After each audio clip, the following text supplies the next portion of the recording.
What is going on, guys? So the Nuggets just got smoked by the Grizzlies. Honestly, I stopped watching after the third quarter. I actually gave up midway through the third. It was like a 32-point game. I'm like, dude, it's done. There's no point. I like legit. I'm recording this at the start of the fourth quarter because I know there's no point. There's no point. And honestly, like it bugs me just because I know everyone's gonna be like, oh, the Grizzlies locked down Denver, but it's like they didn't. If you watch back, if you look back at the game, Denver just missed a lot of open shots. A lot of shots. Like, Michael Porter Jr. is that type to where he can shoot us either in and out of a game. Kind of shot us out of a game. He shot us out of the game this game. He was just not hitting anything. Murray was struggling. MPJ was struggling. KCP, he's the one that I'm talking about who missed wide open shots. And he's like the leading 3-point shooter. So I'm just all like, he was missing everything. Bruce Brown didn't do anything. Reggie Jackson didn't do anything. Thomas Bryant, I'm starting to get irritated by him because like they do pick and rolls and he just stops and does a jump shot. Stop doing that shit. You're a center. Post up. Drive in. Do some shit. Like, Jesus Christ, it's irritating. I swear to God, I've not seen that man with his back to the basket at all in the post. At all yet. Like, at all this game especially. And it's killing us. Like, come on, dude. Like, so, like, I liked him the first game he had hustle. But, like, since then, he hasn't done shit. I'm like, Thomas Bryant, do something. You're supposed to be a good backup center to Jokic. You're not proving it at all. Like, do something, please. Other than that, that's all it is, man. And, you know, kudos to the Grizzlies. They won. We're still up by, like, I think 4.5 games, something like that. But kudos to this win. I kind of knew that we were, I didn't know that we were going to lose, but I thought we would because we're in Memphis. And I start to lose confidence in Denver when we're going into other teams' territories. Like, I'm surprised we beat Cleveland the other night. So with the Grizzlies, I'm like, Grizzlies are a good team. You know, not as much as I don't like the Morant and Dylan Brooks and all them. As much as I don't like them, which sucks. I used to really like John Morant until he got really fucking ignorant. But it's like. Yeah, going into their house, I'm like, it might be a rough game. Like, I didn't think it was going to be that rough. I thought we might lose, but, you know, I was praying for the best. Like, hey, we beat Cleveland, the number 1 defense. Grizzlies, the number 2 defense. You can see it night and day from Cleveland to Memphis. You can see Cleveland, we went out, we're hustling, we're fighting hard, doing all this stuff. Oh my God, dude. Denver has so many ugly turnovers. It's like when Jokic is posting up, it's like whoever has the ball, whether it's Murray or Jeff Green. I'm just saying those two because those are the two that did this. So they're at the top of the key, and Jokic is posting up, right, with his hand up. They're like this. So they're looking at him. They're like telegraphing the fucking pass. All right, I'm gonna lob it up. And so the Grizzlies defender just jumped up and stole it 2 times. I'm like, stop fucking telegraphing it, please. Like, you're like, what the? It's like it's like. And versus Cleveland, like I said, they're fighting hard, they're playing well, and this game they just didn't look like they were trying, man. And this is where I'm going to give some respect to the Memphis Grizzlies, because I'm like, the Grizzlies is a game that you should have circled on the calendar. They're number 2, we're number 1. Circle that, come to fucking play. Don't be lackluster against the Grizzlies, because people are going to look at this game and be all like, oh, they got smoked by the Grizzlies by 30-some points. They're not going to hold up in the playoffs. I could already hear it happening. And it irritates me. Dude. It really irritates me when, I don't know how much of a fans these are. This is for Denver fans, not Grizzly fans. Denver fans. When I'm looking at the Facebook and people are like worrying, they're like, hey, like we're not making this. Coach Malone, why are you doing these subs? All this stuff. And there are other people who are like, oh my God, like we're losing one game. Like people act like it's the end of the world. Like you guys are like terrible fans for like it's an off game, blah, blah, blah, all this stuff. It's like, yeah, it's an off game, but you don't fucking understand. Like there's implications to this shit. All right. Like when Jokic plays against Embiid, there are fucking implications. All right. There's like, hey, people are going to be like, dude, Jokic or Embiid for MVP, right? So when they play the 76ers, if Jokic doesn't show up, people are going to be like, well, Joel should be MVP. And some of the Denver fans are just like, oh, it's just an off night. Like, don't be ignorant, dude. That's why I hate the Lakers. Because in high school, Laker fans were just like that. Exactly like that. Like if they lost the game, they're like, oh, next game. Oh, next game is no biggie. It's no biggie. They couldn't just say, hey man, you know, like we fucked up. We did bad in this, and this. This is why we did bad. Like, you know, we're gonna like, hopefully we're gonna work on that. You know, it was a bad game, but we don't just brush it off like as if it doesn't mean anything.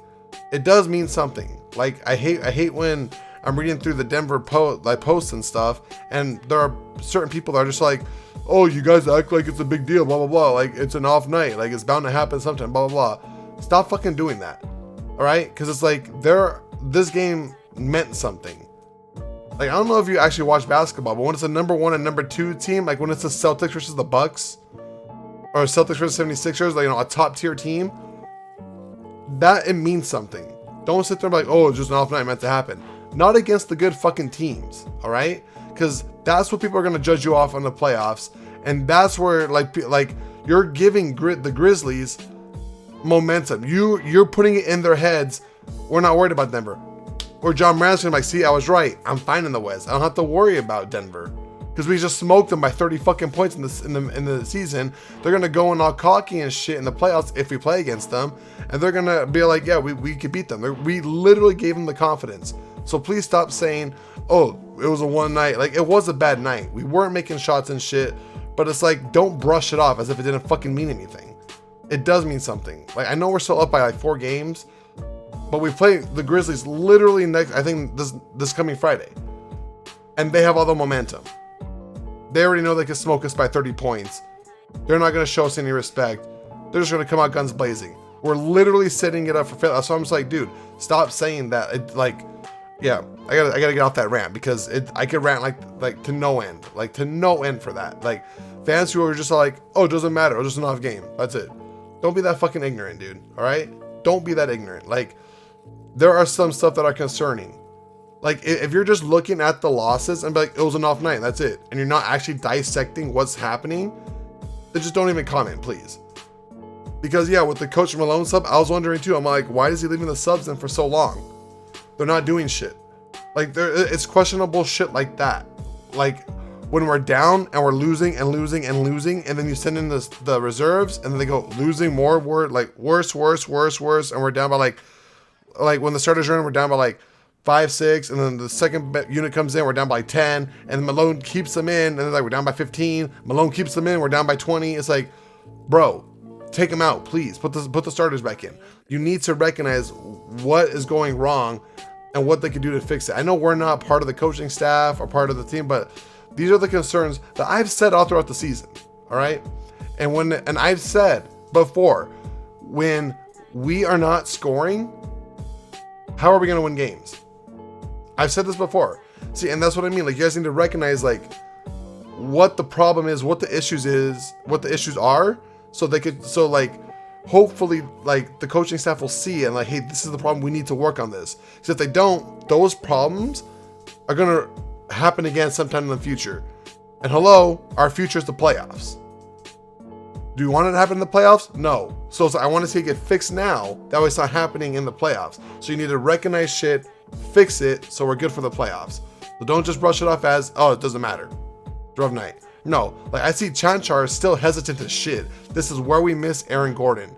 And I will preach, Aaron Gordon is going to be our, like, not the decisive factor. I was going to say decision maker, but that didn't make sense.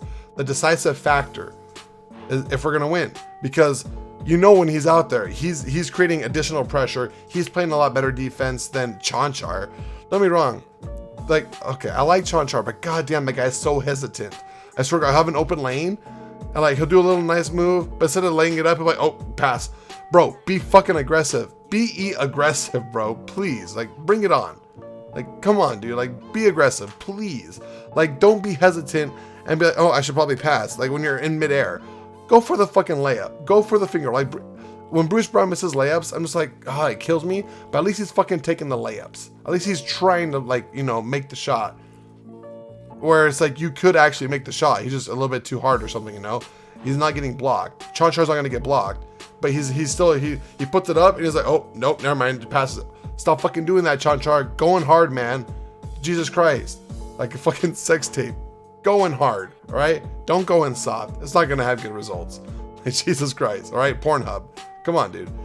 So yeah, that bugs me about Chanchar. He's so fucking hesitant, and like I've said before, this is what I mean. You gotta look at what they're doing wrong, because it happens again and again and again. And with Chanchar, he's just too hesitant, dude. He'll have a wide open shot. He'll be like, I don't know if I should shoot. And then he'll do a little fake and then drive in and then do something weird with the ball. Like he won't lay it up. He'll just try to pass it back out when he had a wide open shot at the beginning.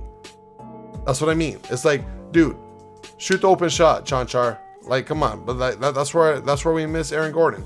He's going to be the guy slashing into the basket. He's going to be the guy dunking on people. This is where we miss Aaron Gordon. And I am sick of the, oh, my rib hurts kind of thing. Like, especially with games like this. And then we play the Clippers tomorrow. But, yeah, man, it's just, yeah, I miss Aaron Gordon. Aaron Gordon, I know he's going to be that decisive factor. MPJ, once kind of like Chanchar, he needs to be more aggressive. I'm telling you, he still needs to work on those ball handling skills. Like he's not getting to the hoop as easily because I don't think he could dribble that well, to be honest. And yeah, he didn't shoot very well, but neither did anyone else. So it's just, you know, it was an ugly game. It was an off game. I could already hear it. Grizzlies, not fans, but you know, the media's like, oh, the Grizzlies, blah, blah, blah. Like they just smoked Denver, blah, blah, blah. Their defense was locked down. It wasn't even real. If you watch the game, it wasn't even really their defense. They played good defense, but like we had open shots and we were just missing. That's all it really was. There were like 2 or 3 I saw KCP shoot wide open. I swear to God, that guy could have had a picnic. He could have traveled his fucking vacation, right? He could just pull out his phone, just, oh, I want to go here, here, here, here, here, here. Maybe get this for breakfast. I don't know. And then put up a shot. Like he has so much time and he still missed. So I mean, we just missed open shots. So, and then we keep shooting threes. And I'm like, bro, when our threes aren't going, we're not driving in or anything. We're still shooting threes. That's what I mean with MPJ. He shoots and he shoots and he shoots. I'm like, don't get me wrong, you're a shooter, but fuck, bro, if my shot's not going in, I'm gonna try to drive in or something. You know, like do something else to get points, to like make yourself productive for the team. So, and like I said before, if we're not scoring, how are we gonna win games? Our defense is not there. It's still not there. So I'm just like, you know, and that was point in case tonight. Our offense wasn't there. Our defense sure as shit wasn't there. So like if we're relying this much on offense and it doesn't happen, what's gonna happen? How are we gonna be competitive in the game still? And as you can see, we're not.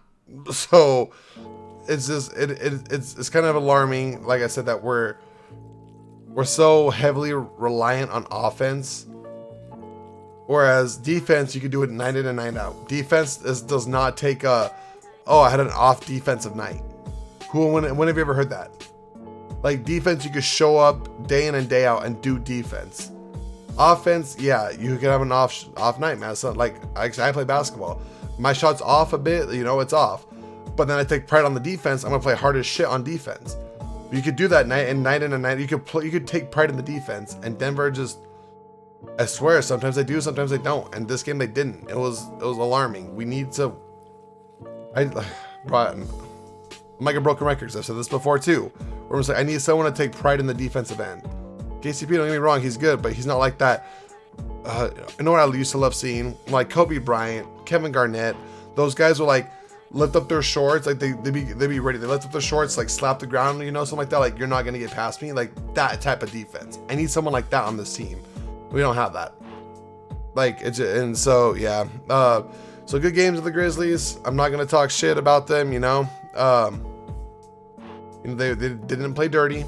They just played harder, man. But kudos to them. I still don't like the Ja and Brooks, which, like I said, I'm disappointed. I really did like Ja before he got ignorant.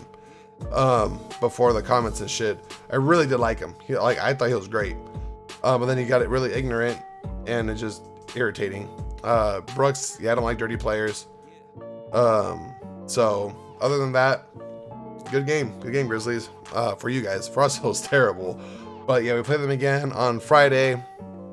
We play against the Clippers tomorrow, so I'll see you guys then. Yeah, thanks for watching, man. I'm just, it was an ugly game. It's an ugly game. So hopefully it doesn't carry on to the Clippers tomorrow. Hopefully we get our heads out of our asses. I don't know how long a rib injury a rib bruising takes, but Jesus Christ, Aaron Gordon, get your shit together. You've had like a week and a half, 2 weeks. Like, come on, dude. It's a bruise. Come on. So yeah, see you guys next time, man.